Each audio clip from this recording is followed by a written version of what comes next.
지난주에는 슬픈 목장의 이야기라는 제목으로 스가랴 11장에서 12장의 말씀을 선포했었습니다. 한 주간도 우리의 목장을 돌보며 사셨는지요? 오늘은 죄와 더러움을 씻는 셈이라는 제목으로 스가랴서 13장과 14장 특별 계시를 선포하고자 합니다. 다 함께 따라하겠습니다. 죄와 더러움을 씻는 셈. 죄와 더러움을 씻는 셈. 네. 우리는 더러움을 씻어내고 있습니까? 우리의 몸에 더러운 것이 묻으면 씻어내기 위해서 온 힘을 다합니다. 아이의 기저귀를 갈다가도 내가 피 쏟아 낳은 아이임에도 불구하고 그 기저귀에서 변이 묻으면 씻어내기 위해서 비누로 빡빡 문대고 씻어냅니다. 음식을 만질 때 비린내 나는 음식을 만졌을 경우 그 냄새가 손에서 가시지 않으면 씻어내기 위하여 애를 쓰죠. 쓰레기를 처리할 때도 마찬가지입니다. 장갑을 끼기도 하고 하지만 그 냄새가 몸에 배어있을 때 씻어내기 위해서 노력을 하죠. 내 손끝에 묻은 더러움이라도 깨끗하기 위해서 비누와 물을 사용해서 씻어낸다는 겁니다. 그 중에서도 가장 상쾌한 것은 목욕탕을 가는 거죠. 사우나를 하고 땀을 빼고 뜨거운 물, 더운 물 탕에 들어갔다 나왔다 하고 나오면 제일 깨끗하게 씻어낼 수 있을 것입니다. 오늘 성경 본문에는 다윗의 집에 엄청난 노천탕이 터져 나온다는 거예요.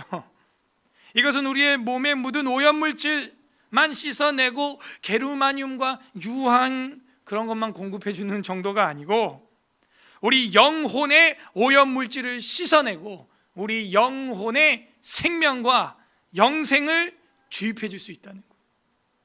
그런 노천탕, 그런 광천수, 그게 다윗의 집에서 터져 나온다는 거죠. 부디 오늘 말씀을 통해서 우리의 성결함을 사모함이 내 몸에 묻은 더러움을 씻어냄보다 더 간절한 소원이 되시길, 소욕이 되시길 주님의 이름으로 간절히 소망합니다.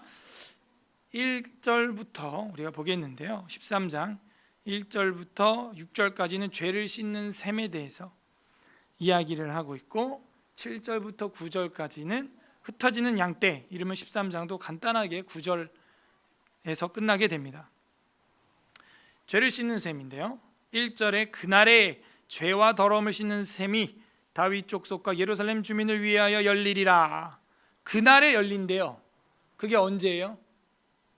복습이 중요합니다. 지난주 10절, 내가 12장 10절, 내가 다윗의 집과 예루살렘 주민에게 은총과 간구하는 심령을 부어주리니 그들이 그 찌른 바를 보리라고 바라보고 그를 위하여 애통하기를 독자를 위하여 애통하듯이 그를 위하여 통곡하기 장자를 위하여 통곡하듯이 하리라.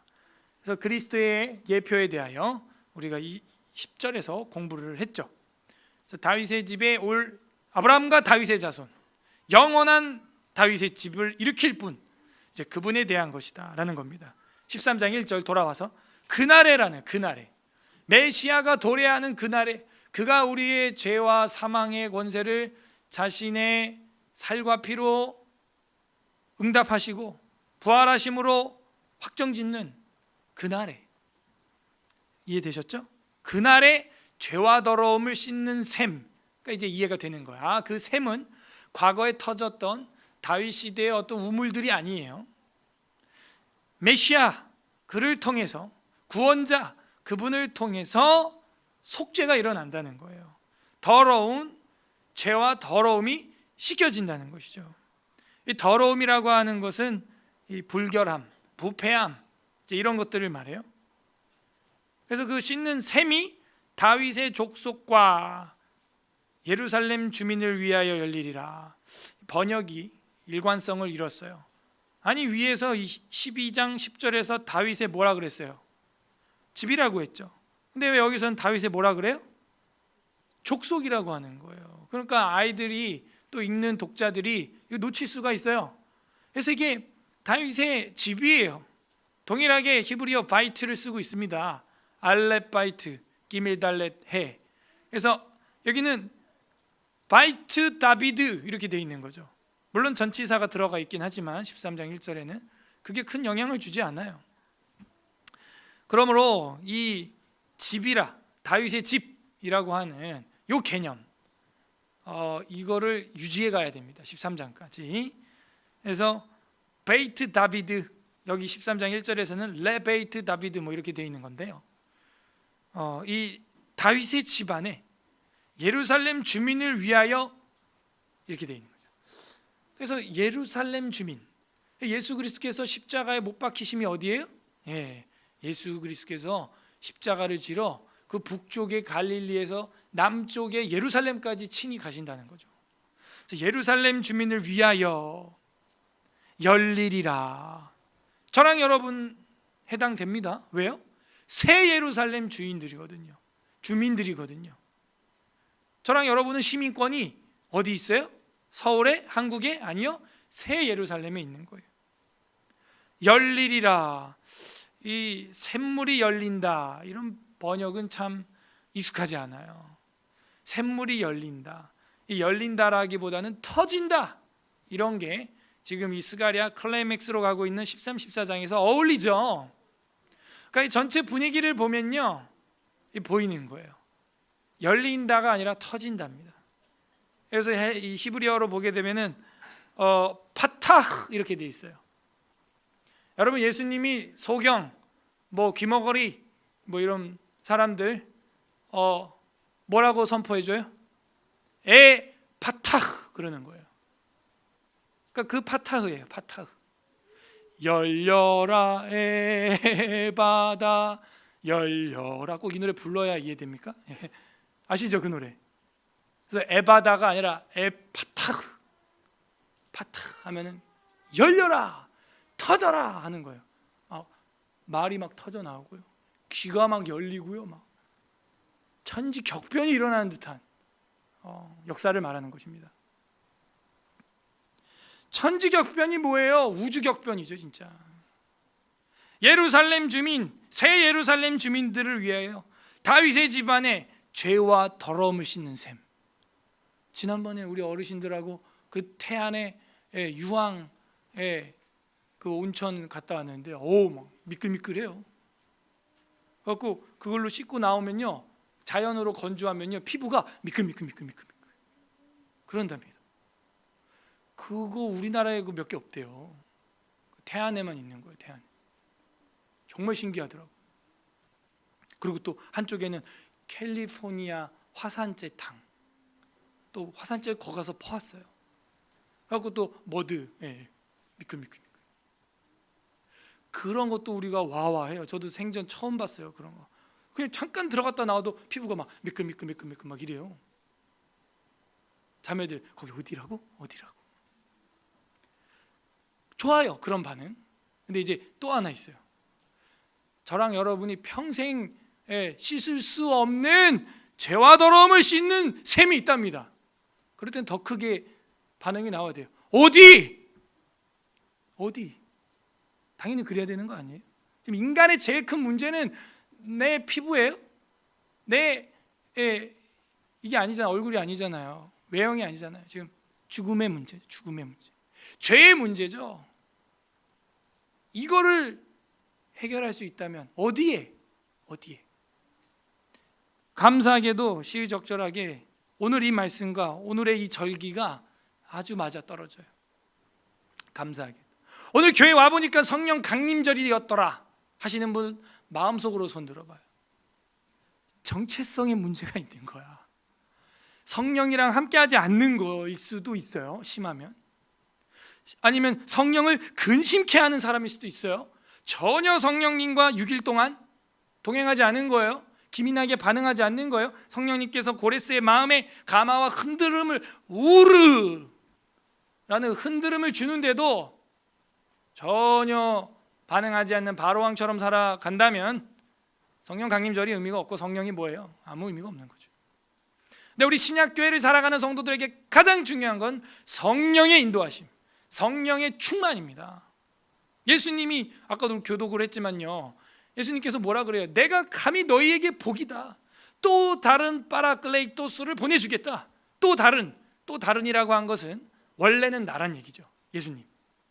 원래는 내가 파라클레이토스, 상담자요, 너희들을 이끄는 자인데 진리 가운데로 난 간다. 그리고 또 다른 보혜사, 쉬운 말로 또 다른 예수, 같은 건데 틀린 게 아니라 다른 거, 다른 모양으로 다른 분이 가신다는 거예요. 그게 뭐예요? 성령이 임하시는 거죠. 예수의 영이라고 사도행전 16장에 말하죠. 예수님의 영이 이제 우리 안에 들어오므로 누구든지 예루살렘 지역뿐만이 아니라 대한민국 지역에 살아도 예수 그리스도의 영의 인도하심을 받을 수 있는 줄로 믿습니다. 우리는 그걸 받으셨어요. 그리고 내 죄와 더러움을 씻는 그 셈에서 하루에 한 번 여러분 샤워하는 거 이상으로 씻었어요. 자녀 키우는 분들 애들 안 씻으면 그 안 씻었다고 막 뭐라 하죠. 하나님도 우리한테 뭐라 하면 어쩌려고 그래요. 넌 씻었냐? 애 손이 더럽다고 뭐 밥 먹기 전에 손 씻어서라, 안 그러면 안 준다? 나도 안 준다. 나도 안 줘. 그래서 대제사장 이마에 여호와 하나님의 성전에 성막에 들어갈 때 정금으로 금패로 여기다가 뭐라고 써요? 여호와께 성결. 그리고 내가 먼저 그러고 나가야 되는 거예요. 뭐 백성들 얘기하고 대제사장 자기가 먼저 그러고 나가야 되는 거예요. 자기가 먼저, 가장 앞선 자가. 안 그러면 대제사장 어떻게 돼요? 죽어요. 그냥. 그래서 이 죄와 더러움을 씻는 셈, 이 1절의 말씀은 우리가 묵상할 거리가 너무 많습니다. 바타, 저랑 여러분 심령이 그 샘물이 바타 열리길 바랍니다. 터져나가길 바라요.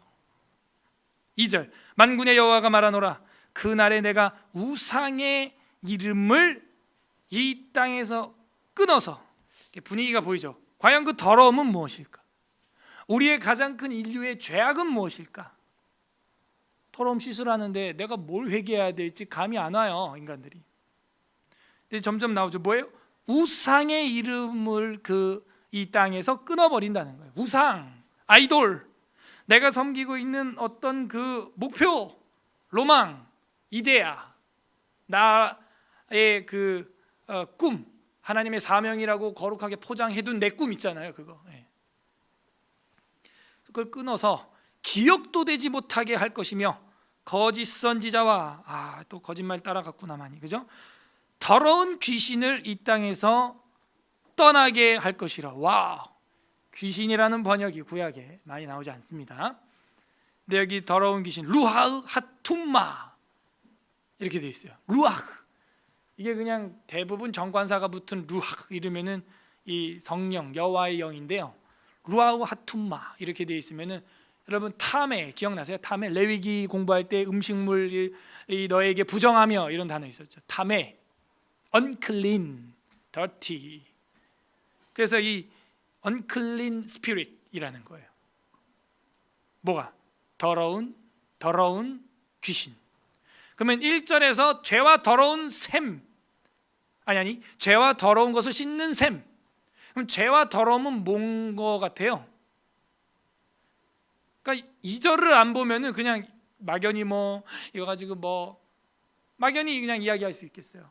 그렇지 않고 2절에서 정확히 꼬집어 주는데, 우상, 더러운 귀신을 따라가는 것, 거짓 선지자 따라가는 것, 그죠?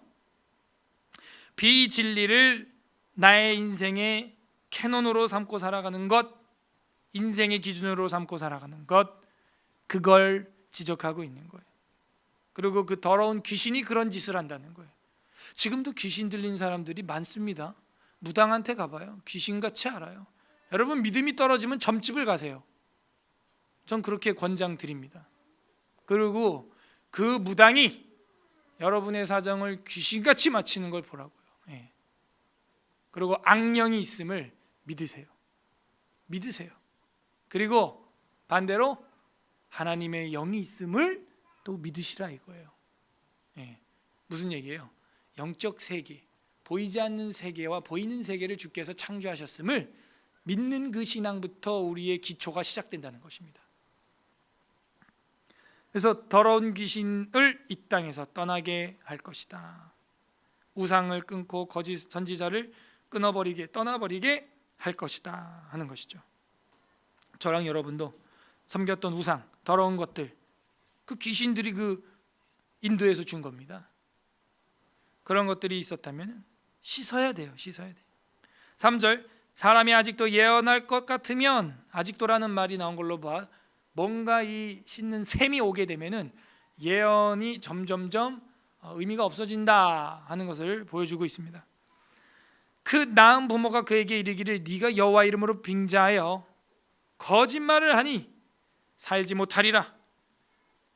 이제 앞으로 예언한다는 사람들은요, 대부분 다 여호와 이름을 빙자해서 거짓말하는 사람들입니다. 그런 사람들은 아주 동에서 서가 먼 것처럼 멀리해야 돼. 멀리해버려야 돼. 여호와 이름을 빙자하여 거짓말을 하니 살지 못하리라고 누가 얘기한 거예요? 그 부모가 이야기한 거예요.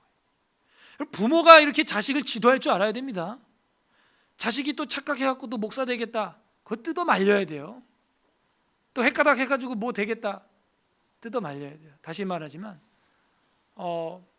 하나님이 주신 계명의 말씀을 한 번 아니면 자기 나이 수만큼 보지도 않고 사명 찾았다 뻥치지 말라 그래요. 거짓말하지 마요. 성경이 계명과 사명과 생명의 책인데 성경을 그렇게 보지도 않고 사명을 받았다, 세례 받겠다, 거짓말하지 마요. 우리 교회는 4박 5일 강좌 안 들으면 세례 안 줘. 성경 한 번도 배워보지도 않고, 읽는 건 고사하고 배워보지도 않고 그리스도의 도를 따라가는 제자가 되겠다, 그건 조금 너무 비약적인 신앙 아닐까요? 너무 많은 게 생략된 것 같은데요. 부모님들이 자녀들 지도를 잘해 주셔야 돼요. 아무리 자기 자녀가 예언한다, 뭘 받았다, 부모님이 혼내야 되는 거예요. 지금 시퍼렇게 하나님 말씀 여기 있는데 어디서 뭘 받았네, 그런 말을 하면 안 됩니다. 그죠? 받은 게 아니고 성령님께서 내 안에 어떤 깨달음과 조명과 이런 걸 주셨으면 성경을 통하여 그것을 고백하는 거죠. 성령님께서 이렇게 말씀대로 나를 인도해 주셨다, 조명해 주셨다, 선한 마음을 주셨다.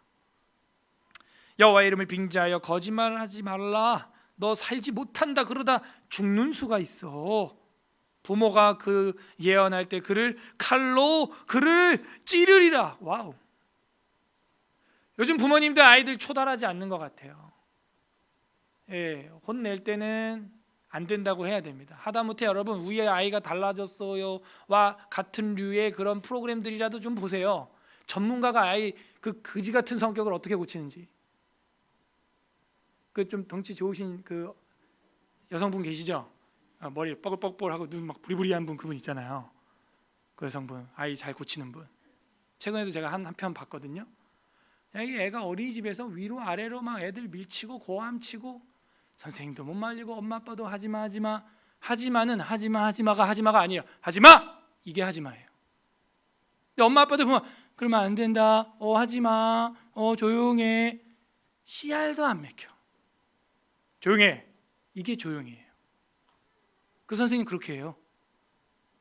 그래갖고 막 요동을 치니까 허리를 양 다리로 칵 이렇게 쪼여 앉아가지고, 자기 다리로 그 발버둥 치는 애를 탁 쪼여가지고 양손 딱 잡고 딱 밀착.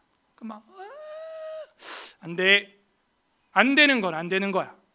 그건 그렇게 하는 거 아니야. 친구 밀면 안 되고 수업 시간에 떠들면 안 되고, 안 돼. 안 되는 걸 가르쳐야 돼요, 애들한테.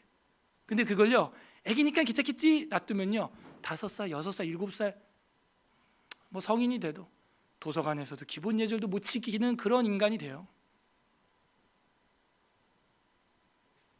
부모가 그를 예언해서 그가 예언할 때 칼로 그를 찌르래요. 자신 있어요, 여러분? 여러분 자녀가 이단의 교주가 될 때 자신 있냐고요? 이거는 율법을 톡톡하게 행하는 신실한 부모의 모습입니다. 잔인한 부모가 아니에요. 율법서를 보게 되면요, 우상숭배, 무당, 박수 어떻게 하래요? 레위기 20장에 뭐라고 써 있어요? 부모를 저주하고 치고 덤비는 자들, 덤비는 자도 아닌데 그런 건 덤비는 새 뭐라고 하는데 그런 애들을 어떻게 하라는 거예요? 율법에 의하면 맞아야 돼.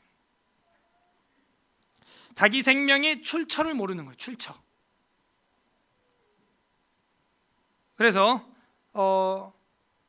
죄와 더러움을 씻는 셈이 얼마나 큰 은혜의 셈이고 얼마나 큰 폭포수인데, 그걸 받고도 또 무슨 여호와 이름을 빙자해서 뭐 귀신 같은 소리 하지 말아요. 4절, 그날에 선지자들이 예언할 때에 그 환상을 갖기 부끄러워할 것이며 사람을 속이려고 털옷을 입지 아니할 것이며. 이제 어서 환상 봤다 그러면 쪽팔린 줄 아세요. 우리 교인 중에 아직도 그런 사람은 없겠죠. 얼마나 성경을 못 알아먹으면 그림을 보여주셨겠어 하나님이. 그죠? 인격적으로 해 좀 나한테. 그게 뭘 어떻게 해달라는 거예요? 뭘로 해달라는 거예요? 말로 해달라는 거예요. 말로 해도 알아듣는다. 환상을 갖기 부끄러워할 것이고 사람을 속이려고 털옷을 입지 아니해. 털옷은 뭘 상징해요? 엘리야, 엘리사, 마지막 선지자인 세례 요한, 뭘 입고 있었어요? 네, 이 털옷은 뭐의 상징이에요? 선지자의 상징인데 이 가짜 것들도 그거 모방해서 입고 다녔다 하는 거예요. 그 털옷이 부끄러울 것이다. 이제 그런 거 이제 입지 않아. 왜요? 메시아가 오셔서 영생수 샘을 터뜨려 주셔서 계시를 완성했는데요. 저랑 여러분 손에 계시 말씀이 들려 있는데 무슨 또 뭐 직통 계시, 봐봐요. 이게 직통 계시라고. 이걸 한 대 맞아봐요. 직통으로 맞아. 이 직통 계시요. 진짜 그냥 뭐라 그래요? 예레미야에서 내 말씀이 불방망이 같지 아니하냐? 반석을 쳐서 부서뜨리는 방망이 같지 아니하냐? 그건 무슨 얘기예요? 불은 만지면 뜨겁고 방망이 맞으면 아파. 하나님 말씀은 읽으면 명확해요. 이거를 성경의 명백성이라 그래요. 명백해요. 명백해. 문제는 뭐예요? 내가 안 믿어져서 문제지. 내용은 명백해요. 삼위일체도 명백해요. 성부 하나님, 성자 하나님, 성령 하나님이 이 계시의 말씀에 써 있는 것이고요. 그분이 삼위의 하나님이 일체다, 하나다, 일체다. 그것도 명백해요. 명백하죠. 이게 믿어지냐 안 믿어지냐가 문제죠. 이제 5절, 말하기를 나는 선지자가 아니요 나는 농부라. 그지? 이제 이실직고 하네. 그죠? 내가 어려서부터 사람의 사실 종이었어. 나 노예라고 원래. 그런데 털옷을 입고 뭐 여호와 이름을 빙자해서 예언하고 이 쳐죽일 놈, 되지 못하고 된 놈, 된 척하는 놈, 선줄로 생각하는 자 넘어질까 주의라. 너 6절, 어떤 사람이 그에게 묻기를 그런데 그러면 너 두 팔 사이에 있는 상처는 어떻게 됨이냐? 이것도 번역이 봐봐요. 저를 보세요. 두 팔 사이에 있는 상처 어디예요? 두 팔 사이에 뭐가 있어요? 에? 곤청곤청? 곤청곤청? 나 설교 그렇게 한대요. 곤청곤청? 곤청곤청? 두 팔 사이에 뭐가 있어요? 몸! 그 얘기예요. 이게 히브리어로. 네 몸에 있는 그 상처는 뭐냐? 어찌 됨이냐 하면 대답하기를 이는 나의 친구 집에서 받은 상처라 하리라. 친구 집에서? 친구 따라 어디 간 거야? 강남 가는 거죠. 친구 따라서 이산 저산 또 이 기도원 저 기도원 막. 여러분 엘리야와 대응했던 바알 아세라 그 제사장들 기억나요? 몸에 어떤 짓을 합니까? 그 얘기예요. 이게 지금 아까 위에 맥락이 더러운 귀신, 우상 숭배, 거짓 선지자, 걔네들이 하는 짓이 몸에 막 칼집을 내는 거예요. 칼빵, 담배빵 막. 뭐 그런 거 내가지고 엑스타시스, 광란의 도가니로 들어가는 거죠. 무아지경에 빠지는 거예요. 인도 종교가 대부분 그렇습니다. 이 무아지경으로 들어가는 거죠. 그죠? 그래서 그런 짓을 하고 다녔다 하는 거예요. 그런 거 다 끝장난다 이제. 그런 거 다 아무 의미 없어진다 이제. 7절부터 이제 흩어지는 양떼에 대해서 나옵니다. 만군의 여호와가 말하노라 칼이 깨어서, 이런 표현도 어떻게 칼이 깨어납니까? 그죠? 그동안 잠자고 있었던 칼이라는 거예요. 근데 하나님이 wake up, 그래서 칼을 깨어서 막 활발하게 움직이게 만들. 여러분 잠자는 사자의 코털을 건드려 안 건드려요? 안 건드리는 거예요. 그거는. 그거 여러분이 가서 땡겨서 깨우면 어떻게 되는 거예요? 어우, 으아, 난리 나는 겁니다. 칼을 깨웠어. 내 목자 된 내 짝된 자를 치리라. 이게 무슨 얘기죠? 내 목자, 내 짝된 자 이렇게 말씀하셨으니까 하나님에게 있어서 친근한 가까이에 있는 목자라는 걸 알 수가 있습니다. 그래서 이 7절이 중요하면서도 해석이 난제가 되는 구절 중에 하나죠. 이 목자가 단순히 예수님이냐? 이렇게 보는 것보다도 지금 흐름 속에서 어려운 거예요. 지금 거짓 목자 이야기가 흘러나가다가 목자가 나오니까 말이죠. 또 그렇게 보면 어렵죠. 그래서 공부를 많이 하면 할수록 어려워요. 사실은 성경을 가지고 이건 이거다 하고 막 확신하고 막 주장할 수 있는 게 사실 몇 개 없고 그냥 말씀 있는 그대로 전할 뿐이죠. 거짓 목자 이야기 지금 흘러나오다가 칼아 깨어라 해서 칼 뽑아놓고 내 목자 내 짝된 자를 치리라, 목자를 치면 양이 흩어지리라 했는데 이 목자가 예수님이에요? 칼을 깨워놓고 그 칼로 예수님을 쳐 죽여요? 근데 그 해석이 저는 맞다고 봅니다. 왜냐하면 12장을 우리가 11장부터 12장 이렇게 보면은 그때 거짓 목자들하고 목장의 그 엉망진창된 목장 이야기 지난주에 했잖아요. 그죠? 이 뭐예요? 양도 가련한 양들이고 이 목동들도 엉망들이고 하는데 참 목자가 있었죠. 근데 월급 달라 그랬더니 얼마 줬어요? 30원 줬다고. 30원 30. 받아요 안 받아요? 안 받아서. 그가 누구예요? 스가랴죠. 그래서 스가랴가 이 앞서서 선한 목자로, 착한 목자로 그려지고 있기 때문에 저는 여기 거짓 목자들이 귀신 따라가는 사람들이 13장에 나왔다고 해도 지금 이 13장 7절은 지금 단락이 전환되고 내용이 지금 반전되는 부분이기 때문에 스가랴와 같은 그 거짓 선자들이 판치는 그 시대의 스가랴와 같은 참 목자를 지칭한다라고 저는 해석을 합니다. 그래서 내 목자 내 짝된 자를 치라. 그러니까 여호와 하나님의 짝된 자를 치라는 거. 그 누구겠어요? 독자고 장자겠죠. 그 치면은 양이 흩어지리라 하는 거예요. 여기 치라라고 하는 낙하라고 하는 말은요, 살해해라, 죽여라. 그리고 이런 의미도 있어요. 채찍으로 갈겨라, 이런 뜻도 있어요. 때려라, 두들겨라 이런 얘기도 있어요. 그러니까 예수님이 그렇게 맞아 죽죠. 십자가에 못 박혀서 채찍으로 찢겨서. 그래서 목자를 그렇게 채찍으로 갈기갈기 때려서 갈겨서 치면 양이 흩어져요. 베드로 도망가고요, 3번 부인하고요, 막 제자들이 3년 동안 뭐 했는지 이해가 안 될 정도로 다 도망가버려. 흩어지려니와 작은 자들 위에는 내가 내 손을 들이우리다 했어요. 그래서 이 작은 자들 위에 내 손이 들이운다 이야기는 뭐냐면은 작은 자들, 연약한 자들, 가련한 자들이죠. 그런 자들에게 내 손이 이렇게 임한다. 이것도 해석이 분분해요. 손이 임한다? 하나님 손이 내 머리에 임하면 2가지 의미가 있다 그랬죠? 그래서 의견이 분분한 거예요. 이게 돌봄의 손일 수도 있고 또 뭐예요? 심판의 손일 수도 있는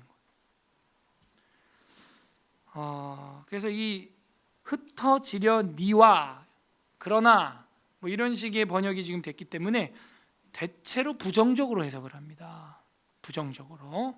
왜냐하면 그 다음 절이 그걸 받쳐줘요. 8절 여호와가 말하노라 이 온 땅에서 3분의 2는 멸망하고 3분의 1은 거기 남으리니 내가 그 3분의 1을 불 가운데 던져. 이 3분의 1, 3분의 1 하니까 어떤 선지자 생각나요? 할렐루야. 이 정도는 돼야 저희 교회가 좀 이렇게 통합니다. 머리카락 3분의 1, 수염 3분의 1, 3분의 1 해서 심판하는 그 이미지가 있었죠. 그러니까 이거는 당연히 심판의 이미지라는 걸 알 수가 있습니다. 불 가운데 던져 은같이 연단하며 금같이 시험할 것이라. 그래서 결국에는 연단받고 시험받게 될 것이다 하는 거예요. 죄와 더러움을 씻는 셈이 터졌는데 반면에 이런 일도 일어난다는 거예요. 그들이 내 이름을 부르리니 내가 들을 것이며 기도를 들어주신대요. 나는 말하기를 이는 내 백성이라 할 것이요 그들은 말하기를 여호와는 내 하나님이시라 하리라 하는 거예요. 목자를 치면 양이 흩어지고 그 작은 자들은 하나님을 두려워하게 되고요, 심판이 임하게 되는 것이죠. 그런데 그 연단과 시험에도 견뎌낸 자들은 여호와는 나의 하나님이십니다 하면서 더 가까워진다는 거예요. 예루살렘 주민들에게 터져나온 그 씻는 셈을 맛본 사람들이죠. 맛본 사람. 그리고 12장 10절에서 우리가 배운 대로 다윗의 집에 예루살렘 주민의 은총과 간구하는 심령, 이제 기도를 들어주신다고 했으니까 부어주시는데도 동시에 독자와 장자를 위한 통곡이 있다 했잖아요. 이거는 왕으로 오시면서 노예처럼 죽는 분, 그분 아니면은 이건 절대 해석이 안 돼요. 그분만이 키예요, 키. 유태인들이 그래서 예수님을 메시아로 못 믿는 거예요. 자기들은 다윗의 영광으로 오시는 분만 메시아라고 자꾸 우기니까. 저희는 뭐예요? 영광으로도 오시지만 고난을 당하시는 어린 양, 그분이 예수 그리스도로 우리는 둘 다 해석이 다 돼요. 그래서 저희는 어려움이 없어요. 그래서 이 13장을 보면서 죄와 더러움을 씻는 법이 무엇이 있을까? 우리 삶의 우상을 회개해야 되는 거예요. 우상을 버려야 되는 겁니다. 씻어내야 됩니다. 저랑 여러분이 지금 따라가고 바라보고 달려가고 지금 기도 제목으로 내고 있는 내용이 뭐예요? 대부분 뭐예요? 그걸 보면은 내가 지금 우상을 따라가고 있는지 창조주를 따라가고 있는지 여러분 기도 제목을 저한테 주시면 보여요. 그리고 죄와 더러움을 씻는 법 두 번째는 거짓 교훈을 버리라는 거예요.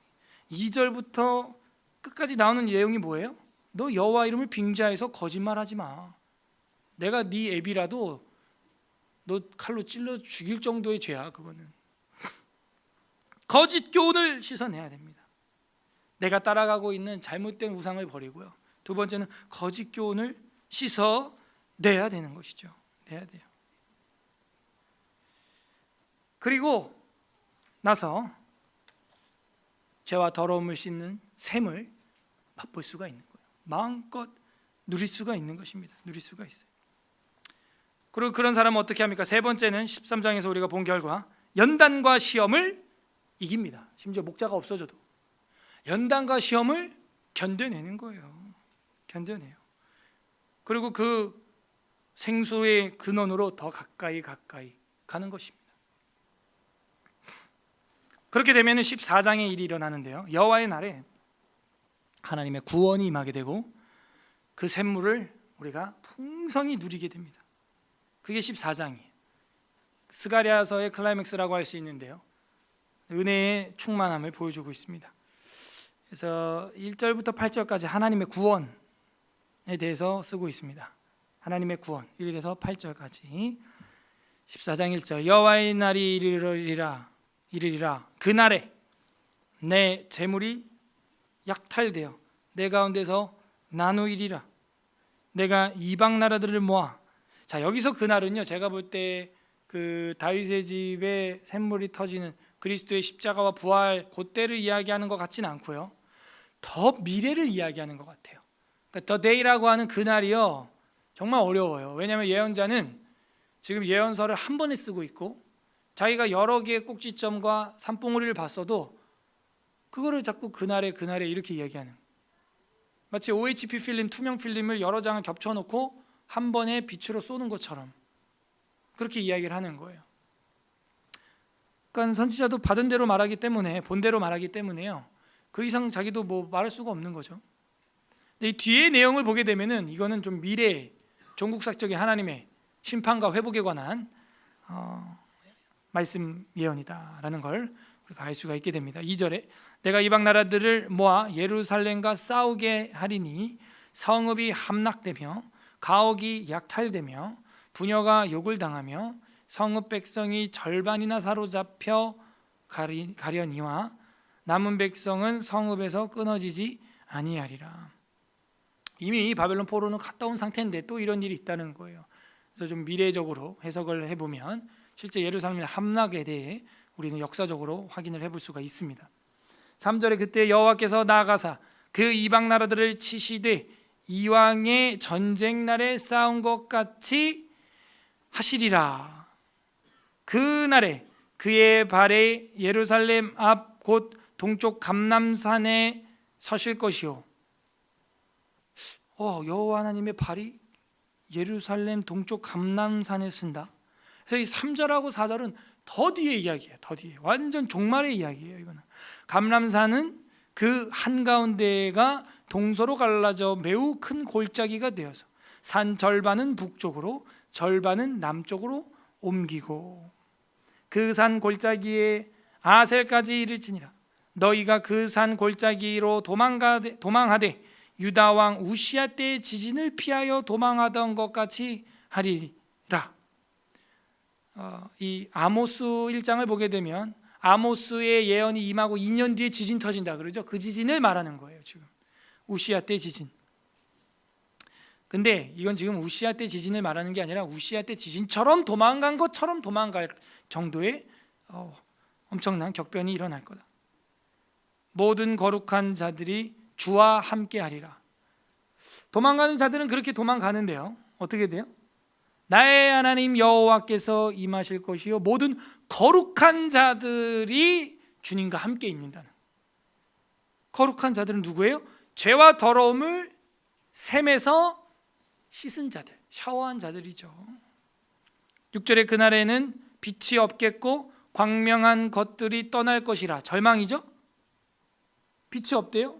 광명한 것이 떠난대요. 그러나 7절에 여호와께서 하시는 한 날이 있으리니 낮도 아니요 밤도 아니라. 어려워요. 그래서 저는 종말 때라고 보는 거예요. 어두워 갈 때에 빛이 있으리로다. 뭐야?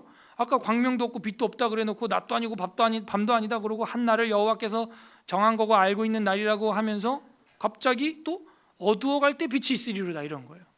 그래서 이거는 좀 종말론적으로 해석을 할 수밖에 없다라고 저는 판단을 합니다. 그래서 하나님께서 마지막 날 심판하시고 나서는 빛도 어둠도 낮도 밤도 아닌 상태인데 누가 참 태양과 빛이 되어 주시냐면 주님께서 우리의 빛이 되어 주십니다. 계시록을 보게 되면 주님께서 낮이 되어 주시고 빛이 되어 주세요. 자, 그럼 8절 한번 같이 읽어보겠습니다. 14장 8절 합독합니다. 시작. 그날의 생수가 예루살렘에서 솟아나서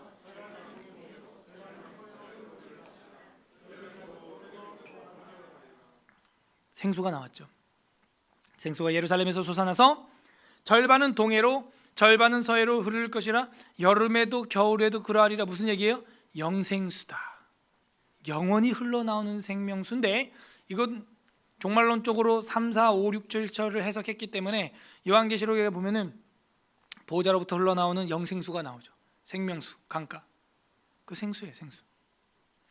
빛과 물, 이거는 기독교의 강력한 심볼리즘인데 엄청난 진리를 저희들에게 비유적으로 가르칠 때 성경이 자주 사용하는 물체들입니다. 빛, 물, 이런 거. 그걸 가장 극대화시켜서 선포하신 분이 우리 주 예수 그리스도예요. 나는 세상의 빛이라. 나는 뭐예요? 생명의 물이다. 영생수다. 그래서 벌써 제가 결론을 다 말씀드리고 있는데 알고 좀 보자는 거죠. 9절부터 11절까지는 새 예루살렘이 나와요. 9절 여호와께서 천하의 왕이 되시리니. 드디어 하나님의 속성 왕권이 인정되는 그날이 온다는 거예요. 천하의 왕이 돼요. 그날에는 여호와께로서 홀로 한 분이실 것이요. 그죠? 더러운 귀신, 거짓 선지자, 우상 다 날아갔어요. 그러니까 그날이 지금이 아니잖아요. 오늘 2018년이 아니잖아요. 그래서 더 미래적으로 봐야 된다는 겁니다. 홀로 한 분이실 것이요 그 이름이 홀로 하나이실 것이라. 온 땅이 아라바 같이 되되 게바에서 예루살렘 남쪽 림몬까지 이를 것이며 예루살렘이 높이 들려 그 본처에 이르리니 베냐민 문에서부터 천문자리와 성모퉁이 문까지 또 하늘과 하나님 망대로부터 왕의 포도주 짜는 곳까지라. 사람이 그 가운데에서 살며 다시는 저주가 있지 아니하리니 예루살렘이 평안히 서리로다. 그래서 새 예루살렘 천년왕국에 대한 강의는 노 목사님 거 유튜브에 검색하면 나오니까요. 그거 좀 길어요. 그래서 그걸 좀 참고하시고요. 12절부터 15절까지는 침략자는 심판당한다 하는 겁니다. 침략자 심판. 예루살렘을 친 모든 백성에게 여호와께서 내리실 재앙은 이러하리니. 꼭 마지막 진노의 포도주 대접을 보여주는 것 같지 않습니까? 곧 섰을 때 그들의 살이 썩으며 그들의 눈동자가 눈구멍 속에 쑥 들어가서 썩으며, 아이고, 끔찍하죠. 그들의 혀가 입속으로 그냥 말려 들어가 썩어버린다. 그날에, 자꾸 그날에 나와요. 여호와께서 그들을 크게 요란하게 하시리니 피차 손으로 붙잡으며 피차 손을 들어 칠 것이며 유다도 예루살렘에서 싸우리니 이때에 사방에 있는 이방 나라들의 보화 곧 금, 은과 의복이 심히 많이 모여질 것이요. 이것도 좀 어렵죠. 침략자를 심판하는데 유다도 예루살렘에서 같이 싸운다 그러니까 또 어려워져 버리죠. 그래서 우리가 미지의 세계를 해석함에 있어서는 성경에서 알려주는 대로만 인지를 하면 됩니다. 하나님의 심판 천년 왕국 때에도 잠시 사탄이 놓인다 이런 얘기도 있고 그래요. 계시록에 보면 마지막 전쟁도 남아 있고요. 그런 것들을 이야기하는 것 같다라고 저는 해석을 합니다. 그래서 금은 의복 심이 많아지고 모여진다. 15절 또 말과 노새와 낙타와 나귀와 그 진에 있는 모든 가축에게 미칠 재앙도 그 재앙과 같으리라. 그러니까 이게요 지금 천국에서 그냥 아무런 고통도 그런 느낌도 없는 그런 상태가 지금 아닌 것 같고요. 어떠한 하나님의 통치가 또 한 번 있는 그런 흐름이에요. 그래서 새 예루살렘 천년 왕국 어떤 그런 것들이 아니면 이걸 해석할 수 있는 키가 우리들한테는 없습니다. 16절부터 마지막 절까지는 이방 선교에 관해서 말씀하십니다. 16절 예루살렘을 치러 왔던 이방 나라들 중에 남은 자가 해마다 올라와서 그 왕 만군의 여호와께 경배하며 뭘 지킨대요? 초막절을 지킬 것이라. 여러분 초막절 무슨 절기죠? 어떤 절기죠? 어떤 의미가 있는 절기죠?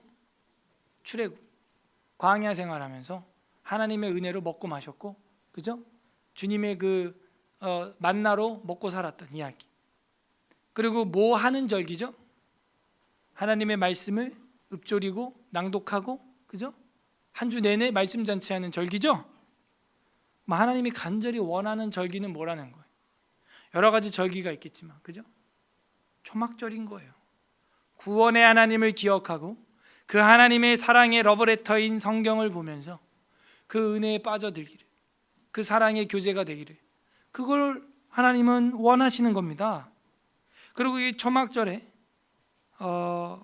학자들이 이런 얘기를 해요. 왕의 즉위시라고 하는 시를 낭독한다. 시편 93편과 97편이 왕의 즉위시라고 하는 건데 한다는 거예요. 그래서 아까 9절에서 말했던 여호와께서 천하의 왕이 되시리니 그죠? 천하의 왕이 되시고 여호와 하나님께서 즉위식을 하는 거예요. 이제 진정한 왕이 영원토록 빛이 되셔서 우리의 태양이 되셔서 통치하신다. 그의 절기를 지키는 것, 그 초막절로 대표되고 있어요. 저랑 여러분이 지켜야 될 초막절이 뭐예요? 저희가 구약의 율법을 지키자 이 얘기가 아니고요. 그 의미는 우리가 지켜야 될 거 아니에요. 구원의 날을 기억하고 하나님의 계시의 말씀을 캠핑하면서 초막을 치고 텐트를 치고 캠핑하면서 보는 저기가 있어요? 있습니까? 없습니까? 저 누구한테 얘기하고 있어요 지금? 있어요? 없어요? 있어야죠. 뭐 1년에 한 번 하지만요. 올해도 8월 달에 있습니다. 서울 여기서 합니다. 그게 여호와 하나님 삼위일체 하나님을 우리가 왕으로 즉위식을 하는 또 기념하는 그날이에요. 제가 참 마음에 안 드는 것 중에 하나가 최근에 본 게요. 그 타 국가에 왕조 있는 국가들 많잖아요. 영국도 그렇고 그 결혼식 하는 거 보면 참 이해가 안 되더라고요. 아직 이해가 안 돼요. 저는 애들 뭐 총리도 있지만 그 왕족이 있어서 뭐 공주 왕자 있잖아요.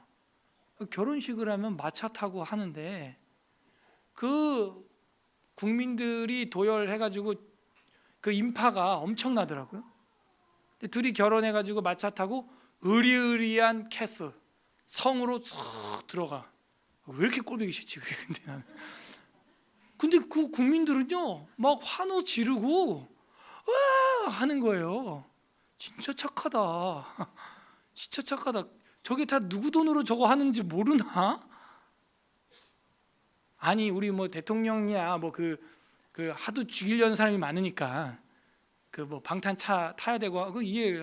그냥 다 오픈되어 있는 마차 타고 백마 타고 막 말도 막 100마리가 넘는 것 같아요. 진짜 100마리가 넘어져. 해가지고 막 탁탁탁탁탁탁. 그걸 제가 보면서 야 의리의리하다. 근데 사실은 우리 여호와 하나님, 우리 하나님을 그렇게 우리가 원래 받들여야 되는 거예요.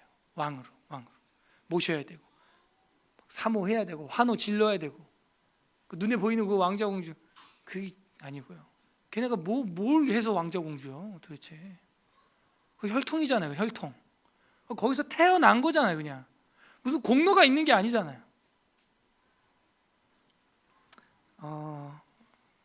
그래서 이 초막절을 지키게 된다 하는 거. 이방 나라들이요. 17절 땅에 있는 족속들 중에 그 왕 만군의 여호와께 경배하러 예루살렘에 올라오지 아니하는 자들에게는 비를 내리지 아니하실 것인즉 만일 애굽 족속이 올라오지 아니할 때에는 비를 내림이 있지 아니하리니 여호와께서 초막절을 지키러 올라오지 아니하는 이방 나라들의 사람을 치시는 재앙을 그에게 내리실 것이라.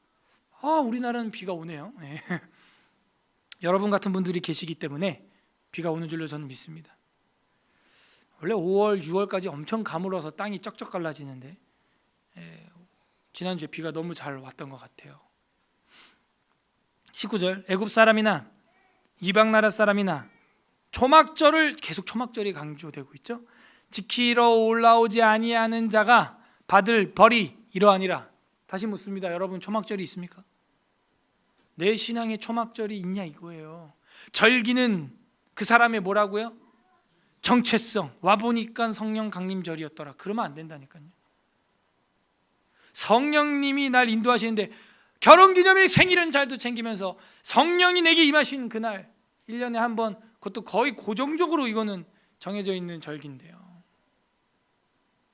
그 기념일을 우리가 사모하고 감사를 준비하고 영광을 돌려야죠.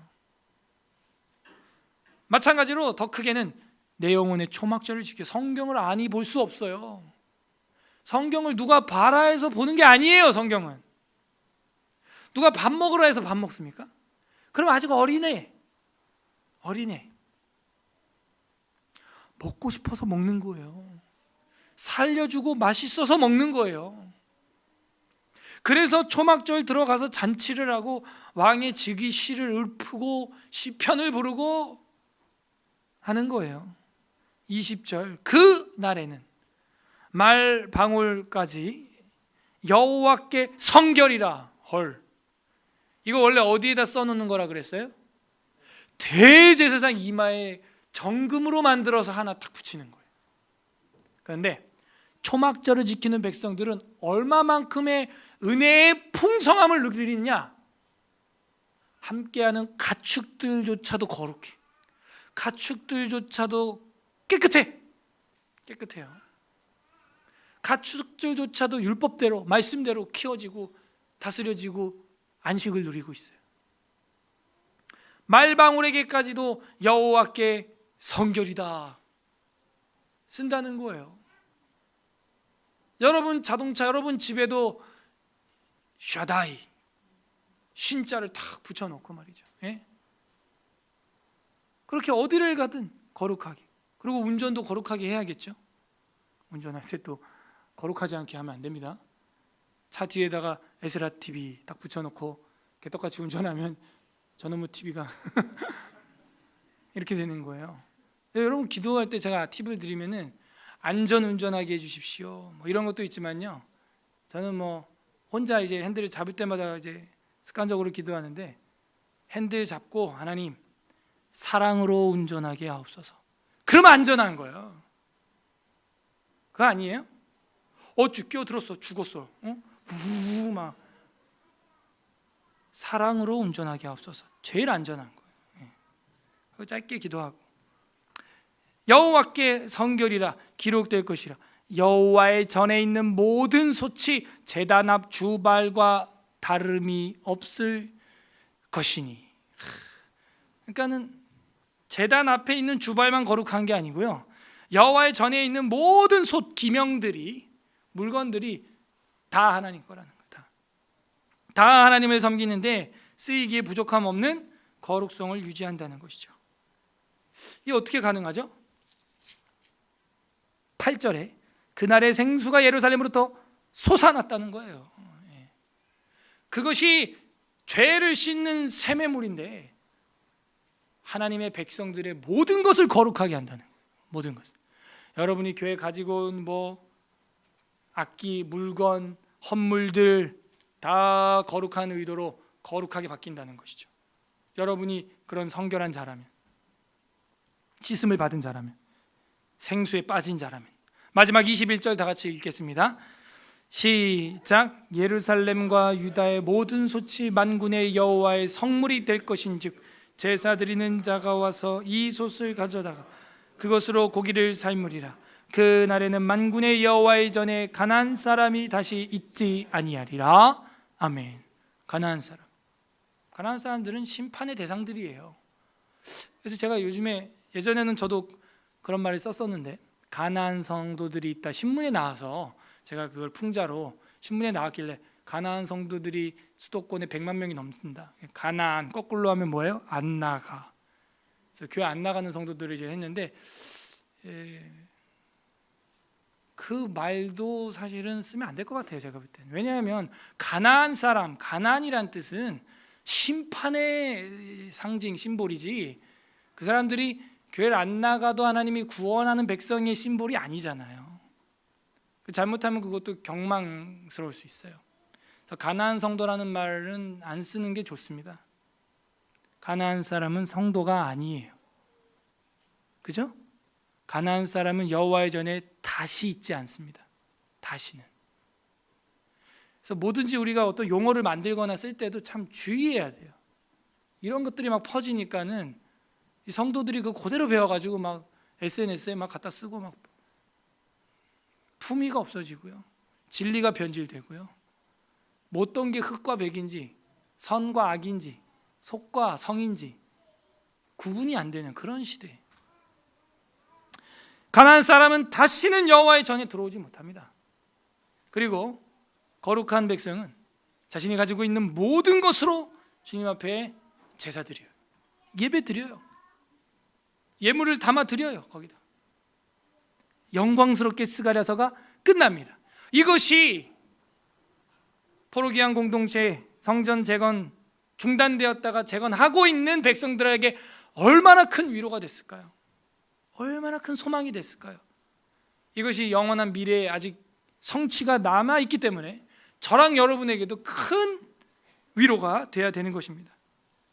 그러므로 죄와 더러움을 씻는 방법을 13장에서 배웠다면 그 사람들이 누리는 엄청난 복들을, 또 그 반대인 사람들에게 임하는 벌을 14장은 보여주고 있는 거예요. 우상을 씻어버려야 됩니다. 거짓 교훈들, 잘못 배운 거 다 씻어내야 됩니다. 그리고 나서 연단받고 시험에 통과해야 돼요. 여러분, 연단받고 시험 받는 걸 두려워하지 마세요. 그 순간 여러분은 경의를 느껴야 돼요. 사실은 정말 뛰어난 파일럿, 정말 훌륭한 선장은 폭풍 가운데서 증명되는 거 아시죠? 정말 베스트 드라이브는요, 험난한 도로 상태에서 증명되는 거예요. 평평한 거고 잔잔한 바다 누가 못 가? 누가 못 가? 그 길요. 예? 하나님께서 우리를 연단하시고 시험하시는 것은 정금과 같이 더 값지게 나를 만드시기 위함입니다. 그렇게 만드시는 거예요. 그럴 때 이 영광스러운 예루살렘에 함께 동참하고 말방울에게까지도 여호와께 성결이라고 쓰는 은혜의 삶을 누리고 살아가게 되는 것이죠. 이 관련 구절들을 좀 찾아보면요, 출애굽기 28장 36절 37절 좀 보겠습니다. 출애굽기 28장 36절 37절입니다. 창세기 다음에 출애굽기죠. 28장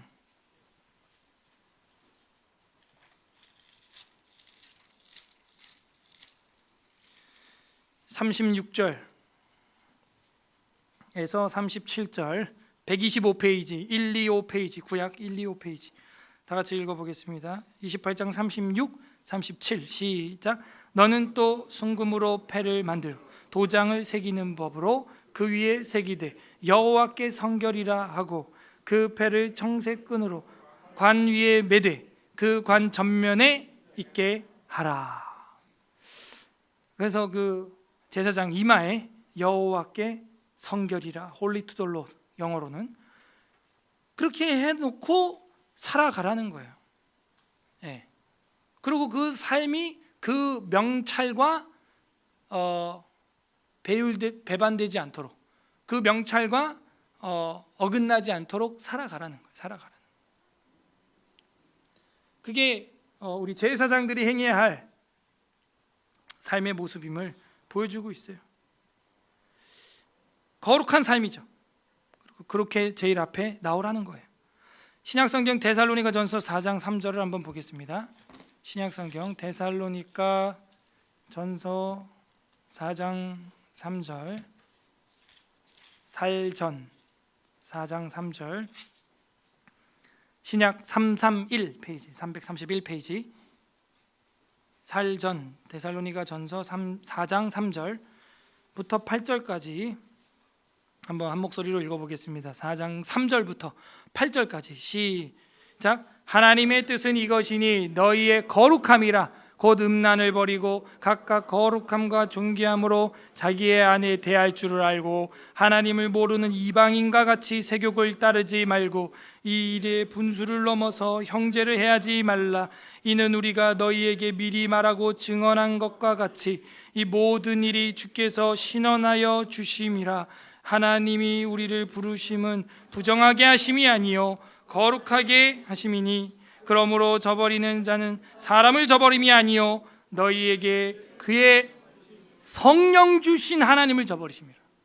아멘. 성령 밑줄 빡. 자, 오늘의 이 스가랴서 본문이 성령 강림절과 제가 시적절하다고 말씀드린 이유는 이런 거예요.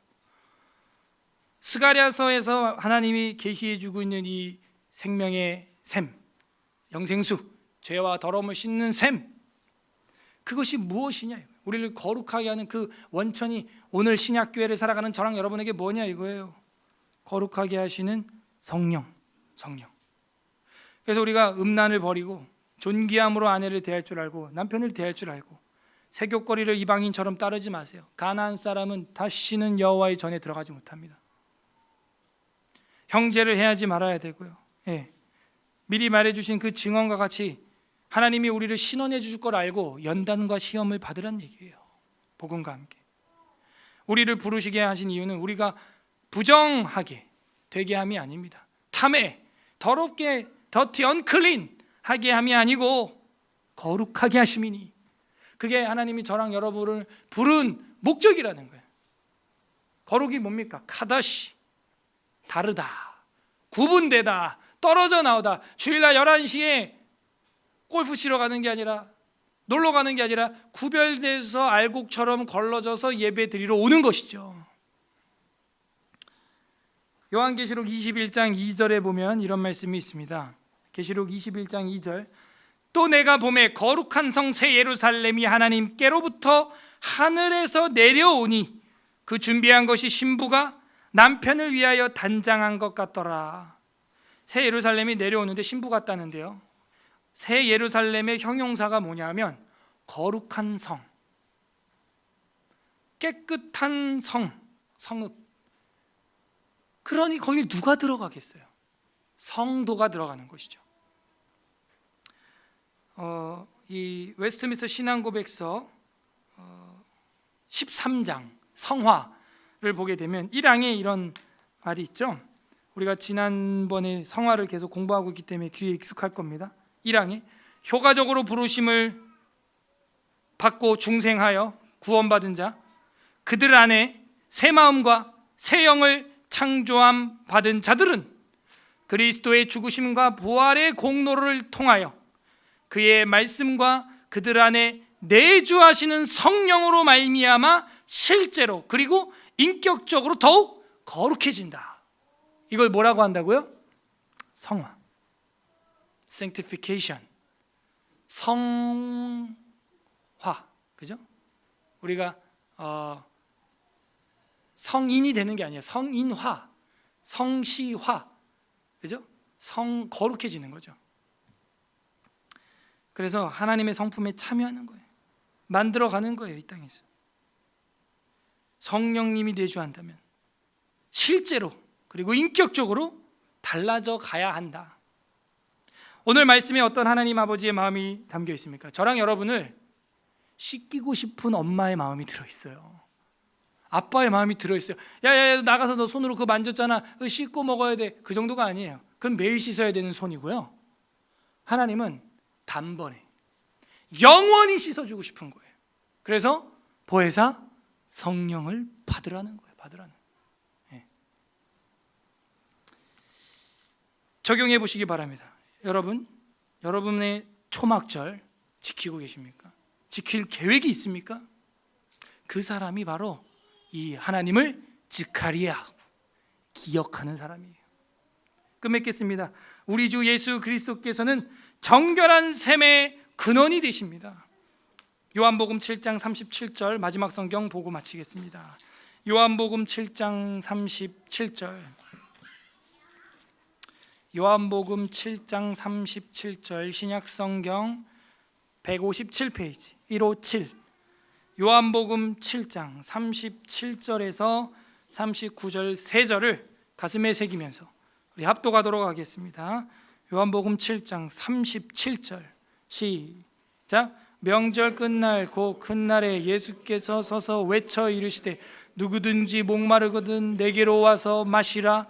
나를 믿는 자는 성경의 이름과 같이 그 배에서 생수의 강이 흘러나오리라 하시니 이는 그를 믿는 자들이 받을 성령을 가르쳐 말씀하신 것이라.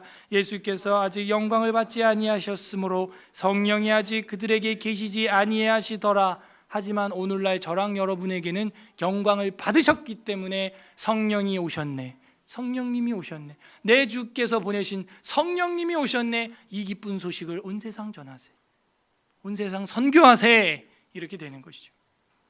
성령이 임하지 않으면 더러운 영들로 충만해지는 거예요. 이방 나라들을 보세요. 중동 국가들을 보세요. 미신 충만합니다. 그리고 물질 탐욕만, 우상만 충만해요. 악령 귀신들이 충만하기 때문입니다. 선교해야 돼요. 하나님의 영을 부어야 돼요. 이번 주간에는 제 마음속에 크게 이게 베트남에 관한 선교 어떤 계획을 좀 많이 세웠습니다. 베트남, 괜찮다. 중국을 가야 되는데 중국이 안 되니까 베트남. 그래서 접경 지역에 있는 국가니까 그쪽으로 나오게 해서 성경을 배우게 해서 들여보내면 되겠다. 그런 생각도 들고, 또 아는 친구가 고등학교 동창이 거기서 가구 장사를 하고 있어서 연락을 좀 종종 해요. SNS로 보니까 뭐 달러도 싸요. 뭐 택시만 안만 타봐야 뭐 800원, 200원 뭐 이래요. 근데 이제 선교하기에 여러 가지 방면으로 괜찮다. 근데 90% 미신 충만 불교, 엄청 미신 충만한 불교. 뭐 로마 가톨릭은 한 10% 정도. 그래서 저 사람들 전도해야 된다. 그리고 하나님의 영을 부어서 그 나라 전체를 좀 깨끗하게 해야겠다. 제가 볼 때 영적으로 너무 더러워요. 뭐 동성연애, 뭐 음란, 방탕, 뭐 쾌락, 그리고 또 뭐 여자들은 전부 한국으로 시집 보내는 게 코리안 드림 그렇게 돼 있어요. 여러분도 가끔 보죠, 현수막에 베트남 여자 뭐 그런 거. 그래서 베트남 남자들은 전부 노총각이 막 넘쳐나고 말이죠. 그러니까 한 국가를 제가 이렇게 볼 때도 이 말씀을 묵상하면서 뭐가 문제냐면 경제력이 문제가 아니에요. 그 국가는 지금 영적으로 너무 더러워요. 귀신 충만해요. 우상 충만하고. 예. 그래서 생수를 부어줘야 돼요. 그래야 물이 깨끗해지는 거예요. 정화되는 것이죠. 부디 오늘 이 말씀을 우리 마음에 새기길 바랍니다. 예수 그리스도께서 말씀하신 그 배에서 생수의 강이 흘러 넘침이 저랑 여러분에게 있길 바래요. 그러면 사람들이 찾아옵니다. 왜요? 그 물 마셔야 돼요. 갈증에는 생수입니다. 사이다가 아니에요. 여러분 주변에 인생의 모든 걸 누려보는 사람들이 이제 점점 많아질 거예요. 물질이 충만해지고 있어요. 한국이. 물질 부족한 사람이 없어요. 이제 거의. 그 사람들한테 줄 수 있는 게 뭐가 있을까요? 물질? 아니에요. 영혼의 문제, 내면의 문제, 영생의 문제, 내면의 멋, 내면의 아름다움, 이거밖에 없는 거예요. 그래서 여러분이 그렇게 나날이 기쁘고 행복한 삶으로 빛을 발하고 어제의 화창한 날씨처럼 환한 날씨가 돼야 되는 거예요. 우리가. 그러면 사람들이 기뻐해요. 좋아요. 문을 열어요. 나와요. 그게 우리 교회가 앞으로 좀 추구해야 될 방향이라고 전 생각해요. 내년에는, 올해는 이제 은혜를 사모한다. 내년에는 이제 가르치고 전파하고 치료하는 교회 말만 그러지 말고 좀 나가야겠다. 그런 생각을 하고 있습니다. 너무 모여요. 고인물, 썩은 물이 돼가요. 우리 교회가. 전 그런 걸 좀 느껴요. 예. 혈맥도 막히면요 체합니다. 그래갖고 손을 따서 피가 흐르게 해줘야 돼. 우리 교회가 약간 그런 느낌? 주보에 이제 새 가족이 안 올라오는 그런 분위기, 그죠? 그래서 뭔가 막혀가고 있다, 고여가고 있다, 썩어가고 있다. 그러니까 이번 주 한 주간 제 마음에 그 불이 얼마나 컸던지 어제도 그렇고 그제도 그렇고 거의 새벽 5시에 계속 잤던 것 같아요. 찾아보고 어떻게 하면 선교를 할 수 있을까, 환경이 어떤지, 지도는 어떤지, 어디로 가야 되는지, 어떻게 예배할 수 있을지, 부동산은 어떤지, 가격이, 베트남, 그런 것까지 다 알아봤어요. 준비를 해놔야 돼요. 왠 줄 알아요?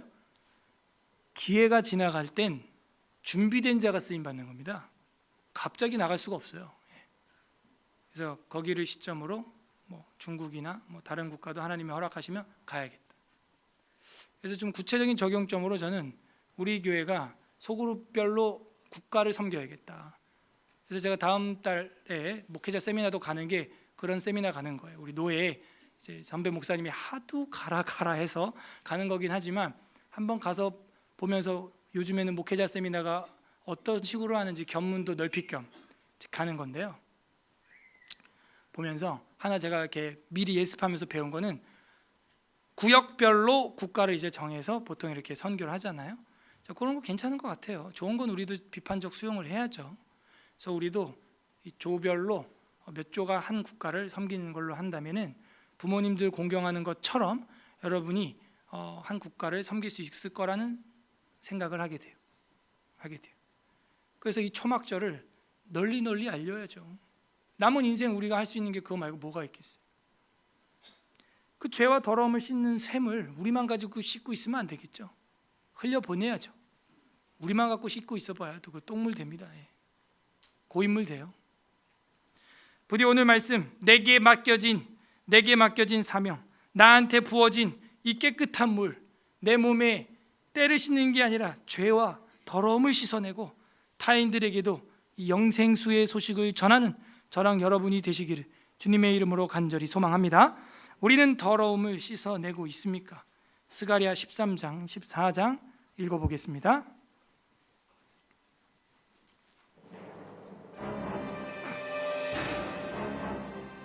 그날에 죄와 더러움을 씻는 샘이 다윗의 족속과 예루살렘 주민을 위하여 열리리라. 만군의 여호와가 말하노라. 그날에 내가 우상의 이름을 이 땅에서 끊어서 기억도 되지 못하게 할 것이며 거짓 선지자와 더러운 귀신을 이 땅에서 떠나게 할 것이라. 사람이 아직도 예언할 것 같으면 그 나온 부모가 그에게 이르기를 내가 여호와의 이름을 빙자하여 거짓말을 하니 살지 못하리라 하고 나온 부모가 그가 예언할 때에 칼로 그를 찌르리라. 그날의 선지자들이 예언할 때 그 환상을 각기 부끄러워할 것이며 사람을 속이려고 토롯도 입지 아니할 것이며 말하기를 나는 선지자가 아니요 나는 농부라 내가 어려서부터 사람의 종이 되었노라 할 것이요 어떤 사람이 그에게 묻기를 내 두 팔 사이에 있는 상처는 어찌 됨이냐 하면 대답하기를 이는 나의 친구의 집에서 받은 상처라 하리라. 만군의 여호와가 말하노라. 가라, 깨어서 내 목자, 내 짝된 자를 치라.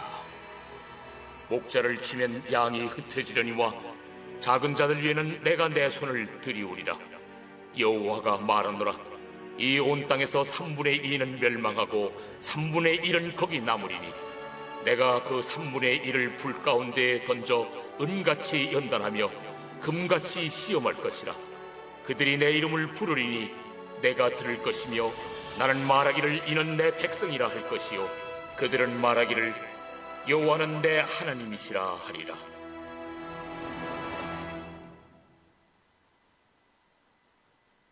제14장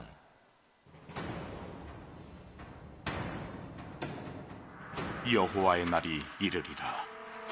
그날에 내 재물이 약탈되어 내 가운데에서 나누이리라. 내가 이방 나라들을 모아 예루살렘과 싸우게 하리니 성읍이 함락되며 가옥이 약탈되며 부녀가 욕을 당하며 성읍 백성이 절반이나 사로잡혀 가려니와 남은 백성은 성읍에서 끊어지지 아니하리라. 그때 여호와께서 나가사 그 이방 나라들을 치시되 이왕의 전쟁 날에 싸운 것 같이 하시리라. 그날에 그의 발이 예루살렘 앞 곧 동쪽 감람산에 서실 것이요 감람산은 그 한가운데가 동서로 갈라져 매우 큰 골짜기가 되어서 산 절반은 북으로 절반은 남으로 옮기고 그 산 골짜기는 아셀까지 이를지라. 너희가 그 산 골짜기로 도망하되 유다 왕 우시야 때의 지진을 피하여 도망하던 것 같이 하리라. 나의 하나님 여호와께서 임하실 것이요 모든 거룩한 자들이 주와 함께하리라. 그날에는 빛이 없겠고 광명한 것들이 떠날 것이라. 여호와께서 하시는 한 날이 있으리니 낮도 아니요 밤도 아니라 어두워갈 때에 빛이 있으리로다. 그날에 생수가 예루살렘에서 솟아나서 절반은 동해로 절반은 서해로 흐를 것이라. 여름에도 겨울에도 그러하리라. 여호와께서 천하의 왕이 되시리니 그날에는 여호와께서 홀로 한 분이실 것이요 그의 이름이 홀로 하나이실 것이라. 온 땅이 아라바같이 되되 게바에서 예루살렘 남쪽 림몬까지 이를 것이며 예루살렘이 높이 들려 그 본처에 있으리니 베냐민 문에서부터 천문짜리와 성모퉁이 문까지 또 하나넬 망대에서부터 왕의 포도주 짜는 곳까지라. 사람이 그 가운데에 살며 다시는 저주가 있지 아니하리니 예루살렘이 평안히 서리로다. 예루살렘을 친 모든 백성에게 여호와께서 내리실 재앙은 이러하니 곧 섰을 때 그들의 살이 썩으며 그들의 눈동자가 눈구멍 속에서 썩으며 그들의 혀가 입속에서 썩을 것이요 그날에 여호와께서 그들을 크게 요란하게 하시리니 피차 손으로 붙잡으며 피차 손을 들어 칠 것이며 유다도 예루살렘에서 싸우리니 이때 사방에 있는 이방 나라들의 보화 곧 금, 은과 의복이 심히 많이 모여질 것이요 또 말과 노새와 낙타와 나귀와 그 진에 있는 모든 가축에게 미칠 재앙도 그 재앙과 같으리라. 예루살렘을 치러 왔던 이방 나라들 중에 남은 자가 해마다 올라와서 그 왕 만군의 여호와께 경배하며 초막절을 지킬 것이다. 땅에 있는 족속들 중에 그 왕 만군의 여호와께 경배하러 예루살렘에 올라오지 아니하는 자들에게는 비를 내리지 아니하실 것인즉 만일 애굽 족속에 올라오지 아니할 때에는 비 내림이 있지 아니하리니 여호와께서 초막절을 지키러 올라오지 아니하는 이방 나라들의 사람을 치시는 재앙을 그에게 내리실 것이라. 애굽 사람이나 이방 나라 사람이나 초막절을 지키러 올라오지 아니하는 자가 받을 벌이 그러하니라. 그날에는 말 방울에까지 여호와께 성결이라 기록될 것이라. 여호와의 전에 있는 모든 솥이 제단 앞 주발과 다름이 없을 것이니 예루살렘과 유다의 모든 솥이 만군의 여호와의 성물이 될 것인즉 제사 드리는 자가 와서 이 솥을 가져다가 그것으로 고기를 삶으리라. 그날에는 만군의 여호와의 전에 가나안 사람이 다시 있지 아니하리라. 아멘. 이 시간 우리 말씀을 생각하면서 같이 성령님께서 깨닫게 하시는 대로 기도할 때 첫 번째, 하나님, 우리 안에 섬겼던 거룩하지 못했던 죄와 더러움들, 씻지 않았던 것들, 우상들, 나의 삶의 목표로 하나님이 아닌 다른 걸 설정해 놨던 것들, 또 잘못 배운 것들, 거짓 교훈들 용서하여 주시고, 우리 삶 가운데 있는 연단과 시험이 있다고 해서 불평불만했던 것들 용서하여 주옵소서. 회개하는 기도 올려드렸으면 좋겠고요. 두 번째로는 하나님의 그 영생수로 죄와 더러움을 씻어내고 나만 씻는 것이 아니라 이 생명수를 흘려보내는 삶 살아가게 하시고, 많은 사람들을 생명으로 초대할 수 있는 자 되게 하옵소서. 세 번째로는 하나님, 저희들 자녀 대대로 신앙생활 하기를 원해서 이 교회에 나왔습니다. 함께 예배하게 해주신 하나님 감사합니다.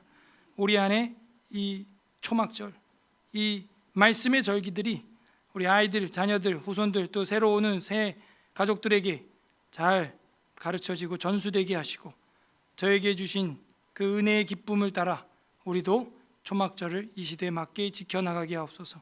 우리 기도했으면 좋겠습니다. 우리 말씀을 생각하면서 다 함께 기도하겠습니다. 기도합니다.